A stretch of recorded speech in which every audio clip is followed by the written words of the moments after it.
పందిరి కింద ఉన్నాం. ఈ పందిరిలో ఏంటంటే తీగ జాతి అన్నీ వేస్తూ ఉంటాం. కింద కూడా ఇప్పుడు బచ్చలి, స్వీట్ పొటాటో కొన్ని వేసేస్తూ ఉంటాం.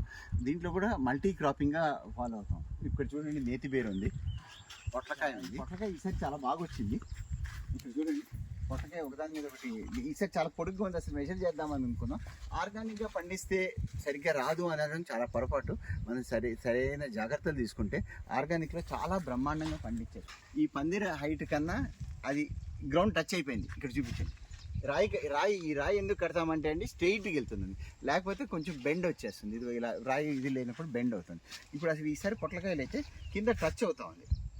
కింద టచ్ అయ్యి ఇక్కడ రాయి కట్టాం, మీరు చూసేది తెలుస్తుంది. రాయి కింద వరకు వెళ్ళిపోయింది, గ్రౌండ్ టచ్ అయింది. అసలు నాకన్నా పొడుగుంది. 6 feet 5 inches పైన ఉందండి. అంటే దాదాపు 6.5 feet ఉంది. 6.5 feet ఒకటే వచ్చింది, ఒకటే పొట్లకాయ వచ్చింది. చూసుకోండి ఎంత పొడుగుందో. ఇలా తాడు కట్టామంటే వీటిని ఏం చేస్తామంటే అండి కొన్నిటికి ఇలా తాడు కట్టాము. ఈ తాడు కట్టామంటే ఉద్దేశం ఏంటంటే మనం ఇదిగోండి ఇది బాగా వచ్చింది. ఇక్కడ ఈ తాడు కానీ ఒక క్లాత్ కట్టాము. అంటే ఇది చాలా బాగుంది పొటాటో. దీన్ని సీడ్కి నెక్స్ట్ క్రాప్కి సీడ్కి యూజ్ చేద్దామని. అంటే మా దగ్గర చాలామంది పనిచేసినప్పుడు ఎవరో ఒకరు కోసేస్తారనే ఉద్దేశంతో ఈ పొట్లకాయ ఇలా కడితే ఈ క్లాత్ కడితే ఎవరు టచ్ చేయొద్దు.